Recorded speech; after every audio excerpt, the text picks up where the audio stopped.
Muy buenas y bendecidas noches, señores. Bienvenidos, Padre. Gracias por este tiempo, Señor. Gracias por el día que nos diste el día de hoy, porque tu misericordia es eterna y para siempre. Señor, te agradecemos el que nos hayas resguardado del mal, que nos hayas enseñado a sobrevivir a tentaciones, pruebas y dificultades. Te agradecemos, Señor, porque tú siempre vas con nosotros a donde quiera que vayamos y porque tus bendiciones recaen diariamente, aún y cuando nosotros no las notemos, tú siempre estás ahí.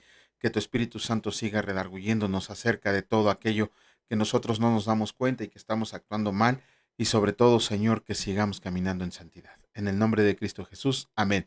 Muy buenas noches, señores, bienvenidos. Ya estamos otra vez aquí y vamos a comenzar con el día de hoy, jueves 15 de junio. Vamos a comenzar con la lectura. Pero antes, ¿qué vimos el día de ayer?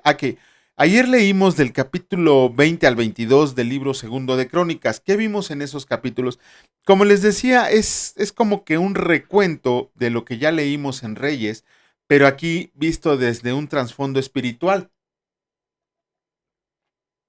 A pesar de que sí vemos ahí en la palabra de las traiciones que hubo en algunas ocasiones, vemos también que era más bien como exaltar a Dios en la manera en que hubo reyes que lo adoraron, sacerdotes que se mantuvieron fieles, hombres que se mantuvieron fieles. El caso del rey Josafat, ¿no?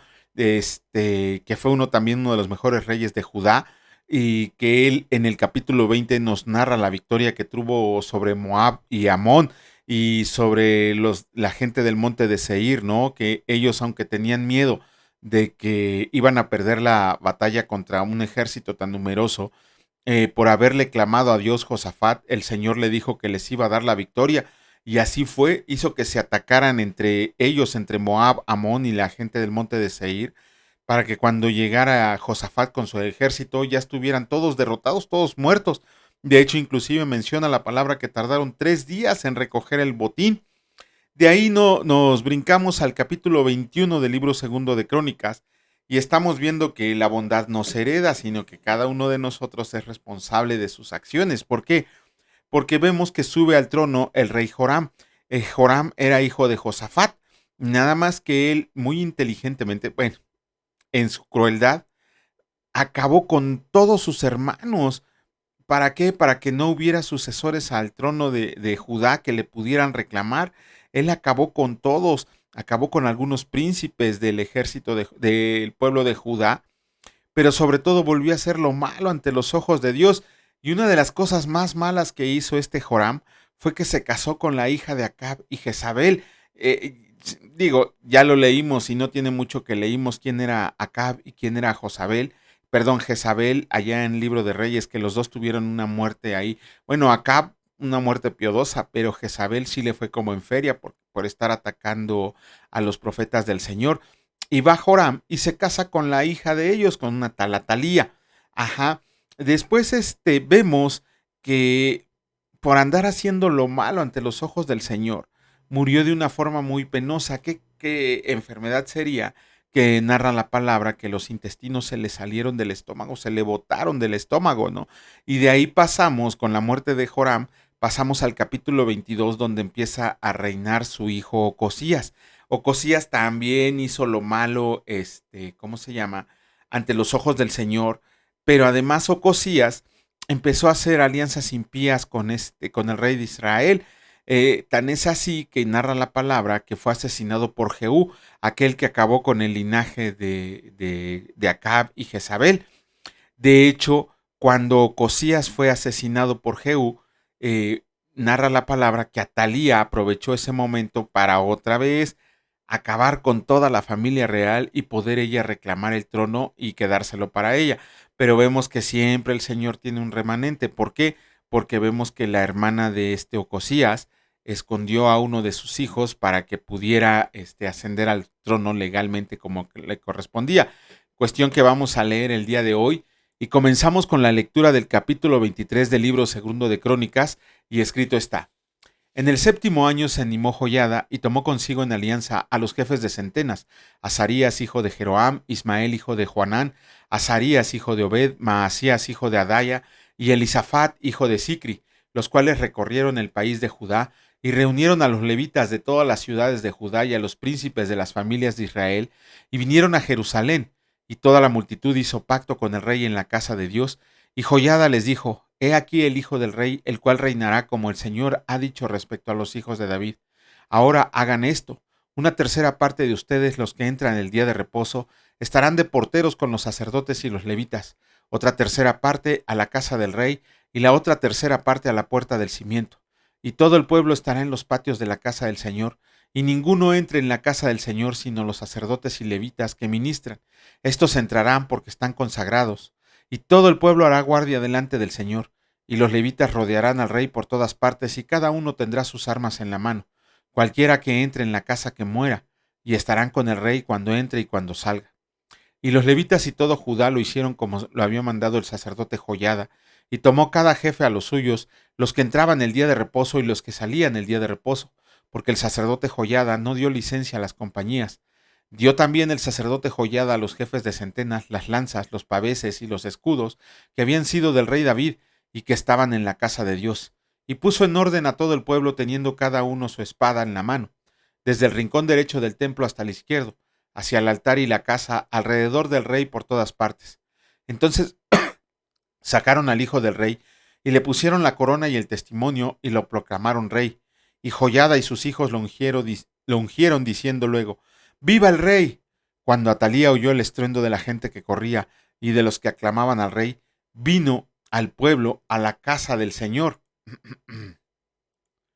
Y mirando, vio al rey que estaba junto a su columna a la entrada, y a los príncipes y los trompeteros junto al rey, y que todo el pueblo de la tierra mostraba alegría y sonaba bocinas, y los cantores con instrumentos de música dirigían la alabanza. Entonces Atalía rasgó sus vestidos y dijo: ¡Traición!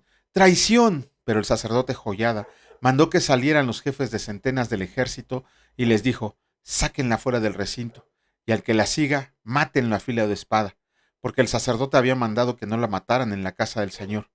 Ellos pues le echaron mano, y luego que ella hubo pasado a la entrada de la puerta de los caballos de la casa del rey, ahí la mataron.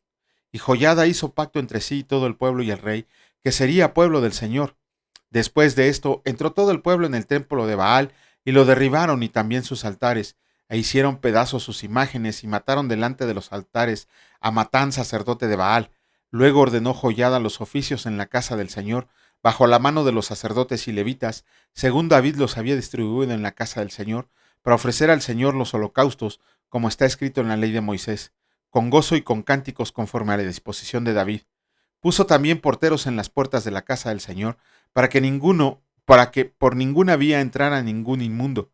Llamó después a los jefes de centenas y a los principales, a los que gobernaban el pueblo y a todo el pueblo de la tierra, para conducir al rey desde la casa del Señor.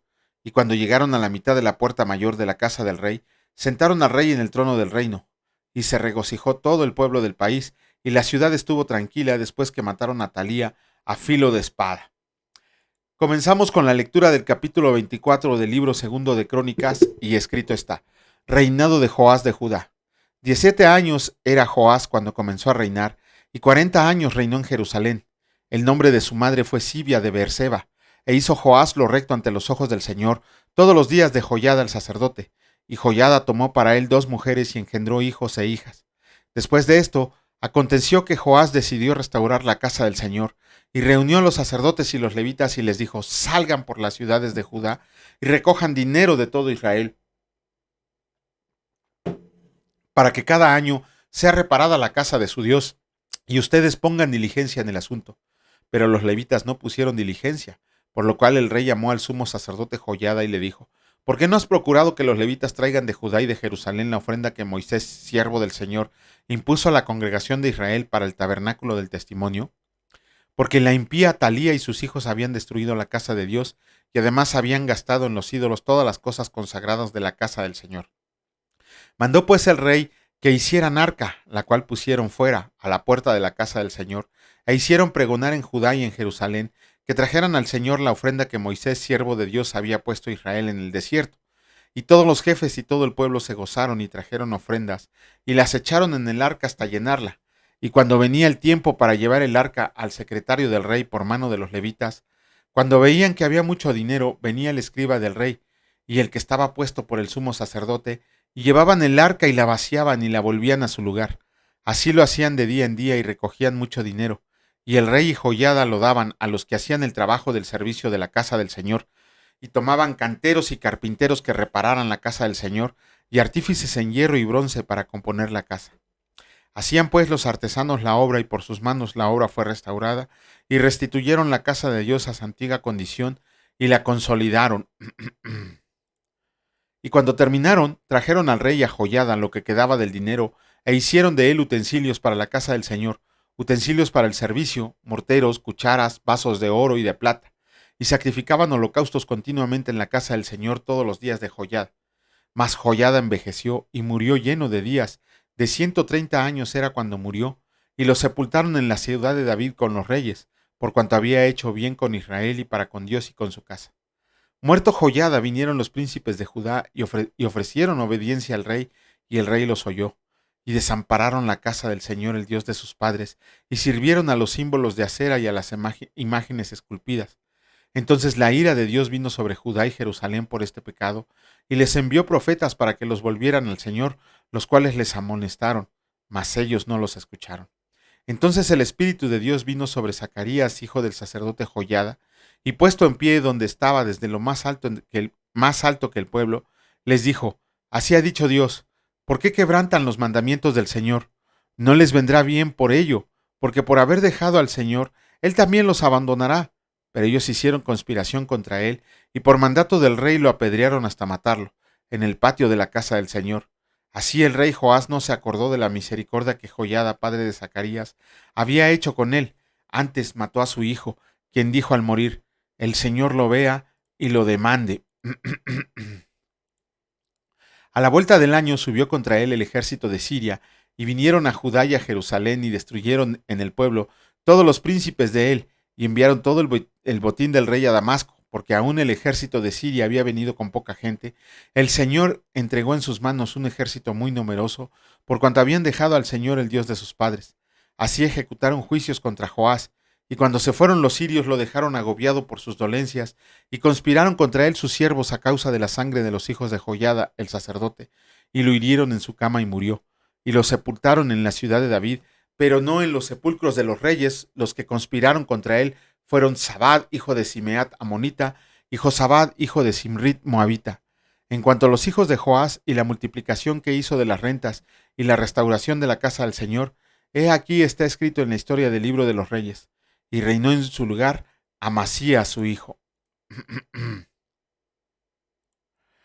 Capítulo 25 del libro segundo de Crónicas. Escrito está: Reinado de Amasías. De 25 años era Amasías cuando comenzó a reinar, y 29 años reinó en Jerusalén. El nombre de su madre fue Joadán de Jerusalén. Él hizo lo recto ante los ojos del Señor, aunque no de perfecto corazón.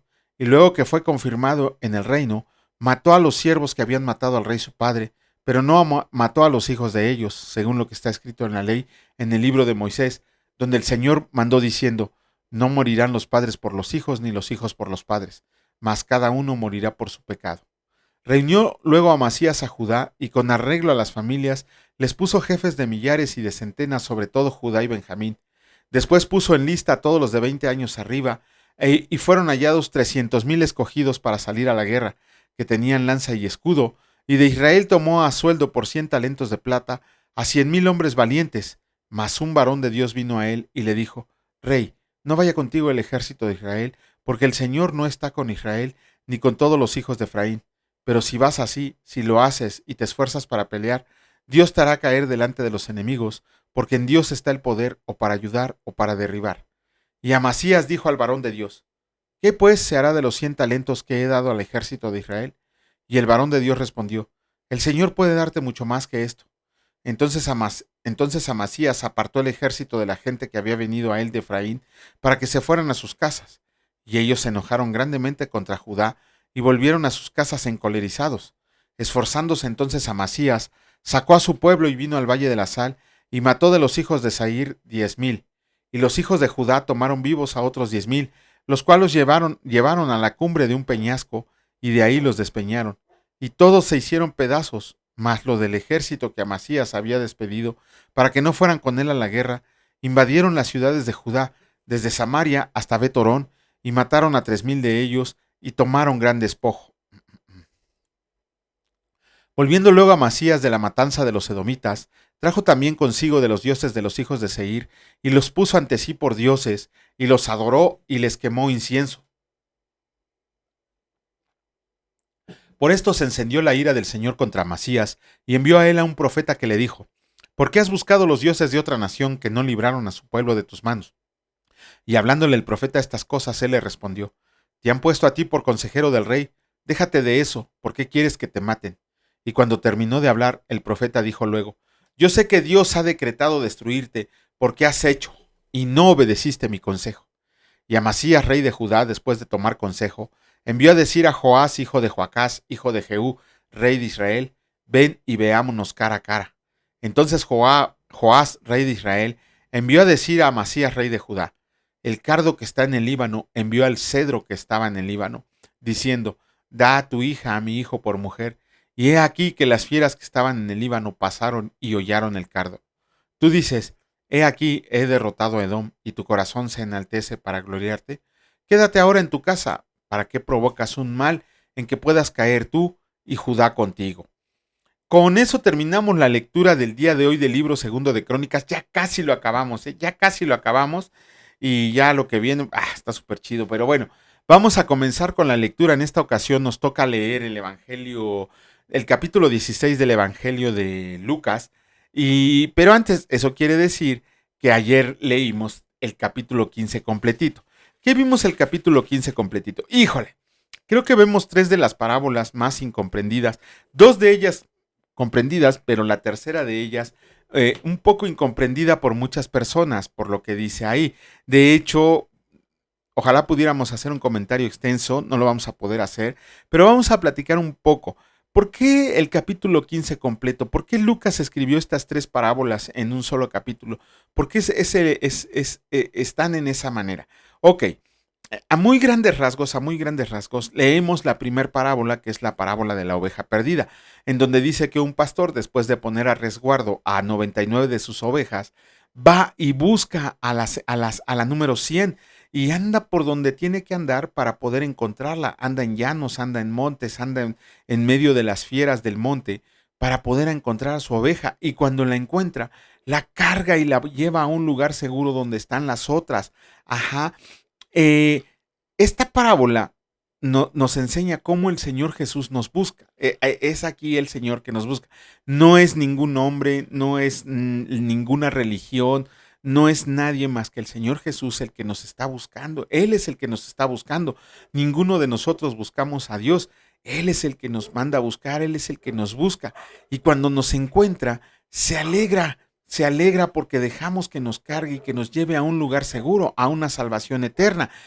Tan es así que en la parábola menciona que que es mejor encontrar a una oveja perdida, a un pecador arrepentido, que a 99 justos que no necesitan redención. Digo, no hay nadie que no la necesite. Pero bueno, a grandes rasgos eso es lo que vemos en la oveja perdida. La segunda parábola, la dracma perdida. Dice ahí que una mujer perdió una dracma. Una dracma, prácticamente con una dracma se alimentaba un día a la semana. Ajá, era una moneda que le servía a esta mujer para poder alimentar a toda su familia. Es muy importante que en estas tres parábolas conozcamos un poquito de usos y costumbres judías para que podamos ver el contexto amplio a qué se refería Jesucristo, bueno, al narrar estas parábolas. Estas dracmas generalmente eran unas monedas con un hoyo en el centro o en algún lado, donde una mujer les pasaba un hilo o las envolvía en un pañuelo y se las colgaba al cuello. ¿Por qué? Porque cuando necesitaba darle de comer a su familia, sacaba una dracma y con eso compraba las cosas necesarias para la alimentación. Si se le perdía una, era una tragedia total, porque entonces eso quería decir que se iban a quedar sin comer. Sin embargo, aquí vemos que esta mujer hizo hasta lo imposible, barrió toda la casa hasta que encontró su moneda perdida, su dracma perdida. Y cuando la encuentra, sale y le platica a todos sus vecinos, a todas sus vecinas, que estaba alegre y que se alegraran con ella porque había encontrado su moneda. ¿Qué nos está diciendo el Señor Jesucristo? Y lo dice al final de la parábola, que cuando un pecador arrepentido es encontrado y llega a los brazos del pastor verdadero, vemos ahí que hay fiesta en el cielo por un pecador que se arrepiente. La palabra dice que los ángeles hacen fiesta en el cielo por un pecador que se arrepiente. Pero en estas dos parábolas que vimos, vemos que tanto en la oveja perdida como en la dracma perdida nos habla de un arrepentimiento para que podamos pasar de ser creación de Dios a ser verdaderos hijos de Dios. Y sin embargo, en la tercera parábola, el Señor es, bueno, más bien, es una parábola que muchos utilizan para decir que, ay, mira, el pecador que andaba en malos caminos, ese hijo malo que andaba perdido en vicios, en fiestas, en mujeres, en todo esto, regresó con sus padres y ya se hizo bueno. A eso le llaman el hijo pródigo. Si de verdad comprendiéramos aquí la parábola, nos daríamos cuenta que ninguno de los dos hijos vale la pena ni al final de la narración de la parábola, sino que el único que vale la pena es el jefe de familia, el padre, ¿no? Porque a muy, muy grandes rasgos, primero que nada, el hijo pide la herencia a su papá. ¿Qué quiere decir eso? Le estaba diciendo, muérete y dame lo que me corresponde. Cuando un hijo pedía la herencia en vida, le estaba diciendo a su papá, muérete, quiero que te mueras para que me des lo que corresponde. Ojo, y la palabra dice que no era el hijo mayor. El hijo mayor es medio cobarde en ese sentido. ¿Por qué?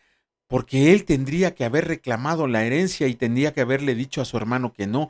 Él tenía el derecho de primogenitura. Esto es usos y costumbres judías. Y a él le correspondía primero la herencia y además le tocaba lo doble. Él pudo haber actuado, aunque su papá no quisiera, y detener a su hermano para que no se le diera dinero. Ajá, pero no lo hizo. Se quedó callado en un acto de cobardía. Después vemos que este joven, el que le pidió el dinero, vendió todo lo que le dieron o reunió todo el dinero que le dieron y se fue a otro pueblo y se lo gastó en borracheras y con mujerzuelas, con rameras, dice la palabra. Y que cuando se le acabó el dinero, obviamente todos sus amigos lo abandonaron, todas las mujeres lo abandonaron y andaba en las calles pidiendo limosna hasta que encontró a un hombre que le dio trabajo apacentando cerdos. Ojo, aquí tenemos otro detalle importante. Ningún judío que se dijera judío ni siquiera podía tocar un cerdo, mucho menos limpiarle. ¿Por qué? Porque era considerado un animal inmundo. Y a este muchacho no le importó y se metió a trabajar ahí con este cuate que lo puso a cuidar cerdos. Cuando él vio lo que le daban de comer a los cerdos, deseaba en su corazón comer aunque fuera esas semillas que le estaban dando. Sin embargo, aquí viene el punto fino, pongan atención. Nunca, nunca hubo una palabra de arrepentimiento pues, de parte de este hijo. ¿Por qué? Porque lo que dijo fue, pensó, volvió en sí y pensó y dijo, voy a volver con mi padre y le voy a decir que no merezco ser su hijo, que me reciba otra vez como uno de sus jornaleros.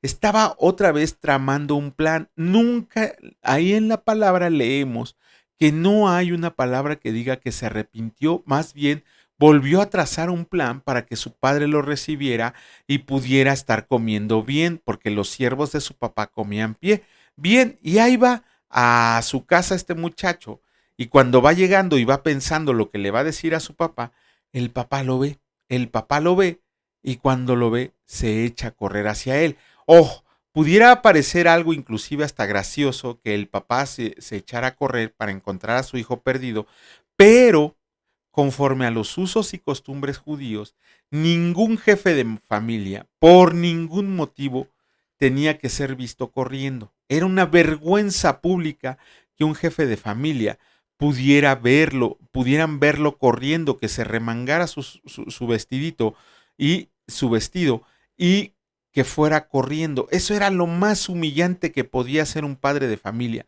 Pero al padre de familia no le importó y fue al encuentro de su hijo. Hasta el momento no vemos que el hijo se haya arrepentido, simplemente repitió las palabras que había pensado para sí de decir, le voy a decir a mi papá que me haga como uno de sus siervos. Pero el amor del padre pudo más y mandó a que se hiciera una fiesta, le pusieran calzado, le pusieran vestidos, le pusieran un anillo, para que este muchacho se sintiera otra vez en su casa. Estaban en plena fiesta cuando el hijo mayor escuchó, se acercó y le preguntó a uno de sus siervos que qué estaba pasando. Y el siervo le dijo, es que regresó tu hermano y le están haciendo fiesta. Y este cuate se enojó muchísimo y no quiso entrar a la fiesta. Otra vez, el padre de familia se acercó a ver qué le pasaba a su hijo mayor. Y su hijo mayor le recriminó el hecho de que a él jamás le habían hecho una fiesta y sin embargo al otro que se había gastado el dinero de su herencia, le habían matado el becerro gordo para festejar su llegada. Aquí el padre le dice, pero es que yo siempre te he tenido a ti, tú siempre has disfrutado de lo que yo te he dado y mira vino, ¿por qué no es justo que le haga yo una fiesta? Aquí tenemos que ver que el padre de familia es Dios, obviamente es Dios el padre de familia, que en su increíble amor, no le importa pasar por lo que tenga que pasar para que uno de sus hijos se vuelva hacia su seno. Y estamos viendo que el hijo mayor obviamente es el pueblo de Israel. ¿Por qué? Porque el padre de familia le dice, pero yo siempre he estado contigo, te he dado de todo lo que he tenido, te he dado todo lo que has querido, has disfrutado de todo lo que yo les he dado, todo lo mío es tuyo.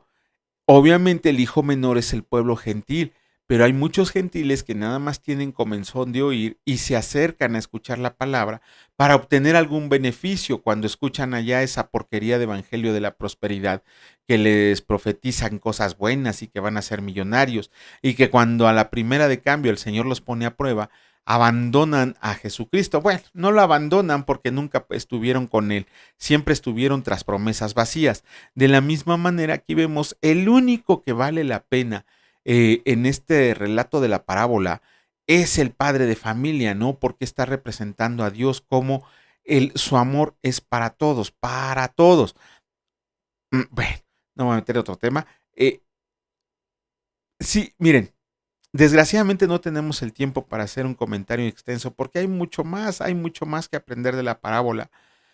Pero si ustedes están interesados, con todo el gusto del mundo, les recomiendo un libro llamado Jesucristo visto a través de los ojos del Medio Oriente. Está escrito por un señor llamado Kenneth, se me olvidó el apellido, pero se llama Kenneth el señor, pero el título del libro se llama Jesucristo visto a través de los ojos del Medio Oriente, donde este señor narra este señor ha vivido más de 40 años allá entre los pueblos de Medio Oriente. Él es cristiano, obviamente, le da clases a las personas de ahí, pero aparte es un historiador que ha recopilado manuscritos de hace no sé cuántos años.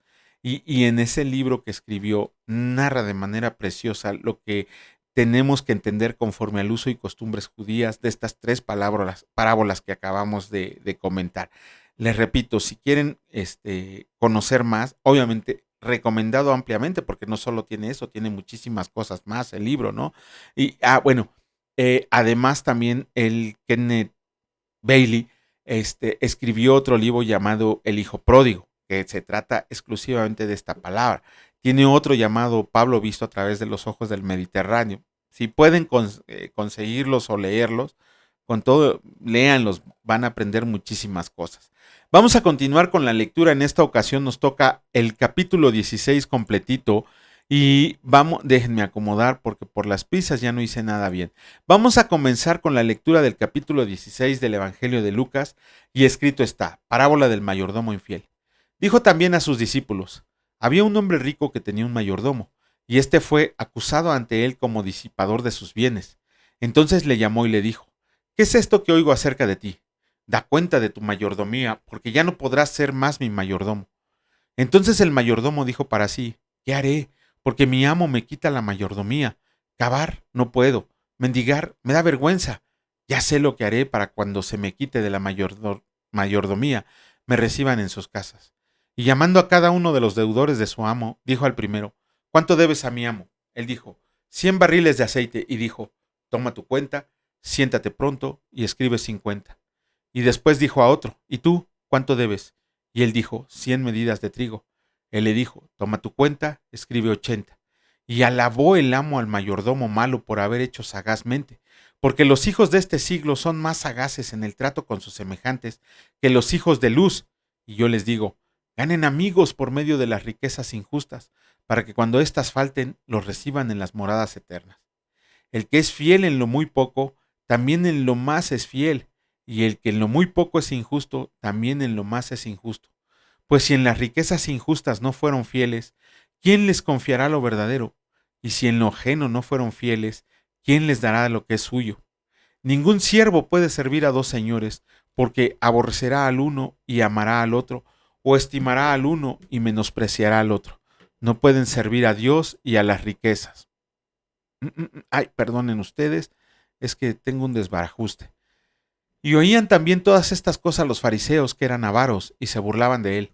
Entonces les dijo, ustedes son los que se justifican a ustedes mismos delante de los hombres, mas Dios conoce su corazón, porque lo que los hombres tienen por sublime, delante de Dios es abominación. La ley y el reino de Dios. La ley y los profetas eran hasta Juan, escuchen bien, la ley y los profetas eran hasta Juan. Desde entonces el reino de Dios es anunciado, y todos se esfuerzan por entrar en él. Pero más fácil es que pasen el cielo y la tierra, que se frustre una tilde de la ley. Jesús enseña sobre el divorcio. Todo el que repudia a su mujer y se casa con otra, adultera, y el que se casa con la repudiada del marido, adultera. Aquí estás. Es que ahora no acomodé bien por las prisas. El rico y Lázaro. Había un hombre rico que se vestía de púrpura y de lino fino, y hacía cada día banquete con esplendidez. Había también un mendigo llamado Lázaro, que estaba echado a la puerta de aquel lleno de llagas, y ansiaba saciarse de las migajas que caían de la mesa del rico, y aun los perros venían y le lamían las llagas. Aconteció que murió el mendigo, y fue llevado por los ángeles al seno de Abraham, y murió también el rico y fue sepultado. En el Hades alzó sus ojos estando en tormentos, y vio de lejos a Abraham y a Lázaro en su seno. Entonces él, dando voces, dijo, Padre Abraham, ten misericordia de mí, y envía a Lázaro para que moje la punta de su dedo en agua y refresque mi lengua, porque estoy atormentado en esta llama. Pero Abraham le dijo, Hijo, acuérdate que recibiste tus bienes en tu vida, y Lázaro también males, pero ahora éste es consolado aquí, y tú atormentado. Además de todo esto, una gran cima está puesta entre nosotros y ustedes, de manera que los que quieren pasar de aquí a ustedes no pueden, ni de allá pasar acá. Entonces le dijo, Te ruego pues, Padre, que le envíes a la casa de mi padre, porque tengo 5 hermanos para que les testifique, a fin de que no vengan ellos también a este lugar de tormento. Y Abraham le dijo, A Moisés y a los profetas tienen, óiganlos. Él entonces dijo, No, padre Abraham, pero si alguno fuera de ellos entre los muertos se arrepentirán. Mas Abraham le dijo, Si no oyen a Moisés y los profetas, tampoco se persuadirán, aunque alguno se levante de los muertos. ¡Wow! Gracias a Dios terminamos con la lectura del día de hoy. Mañana, si Dios lo permite, continuaremos con los capítulos. Y, híjole, aquí está, no sé qué hacer un comentario del capítulo 16 del Evangelio de Lucas. Ya el Señor que nos dé iluminación. Señor, gracias por estar con nosotros, porque estás en medio de nosotros cuando estamos 2 o más reunidos en tu nombre. Te agradecemos por tu palabra que es hermosa, llena de vida, Señor, pero sobre todo porque nos enseña a comportarnos redimidos y justos delante de tus ojos. Gracias por la gracia con la cual nos has llenado, Señor, por la sangre de Jesucristo que derramaste, porque nosotros no podíamos pagar la deuda que teníamos y Él la pagó por nosotros. Por eso estamos santificados en tu presencia. Te pedimos, Señor, que donde quiera que vayamos, tu Espíritu nos acompañe, que donde quiera que estemos, recordemos que tú eres nuestro Dios, que tú eres nuestro Salvador, que tú eres nuestro Rey de Reyes, y que tu Espíritu Santo nos hable cada vez que estemos tentados a hacer el mal. Te agradecemos por toda la provisión que nos das diariamente, Señor, y por todo el cuidado con el que nos has traído a este hogar que nos has dado a administrar. Y te pedimos por las personas que están enfermas, Señor, que las sanes de sus dolencias conforme a tu voluntad, Señor, y a todos los necesitados que los proveas también conforme a tu propósito. Te alabamos y te bendecimos en el precioso nombre de tu Hijo Cristo Jesús. Amén. Que Dios les bendiga, señores. Si Dios lo permite, nos vemos el día de mañana. Cuídense mucho. Hasta luego.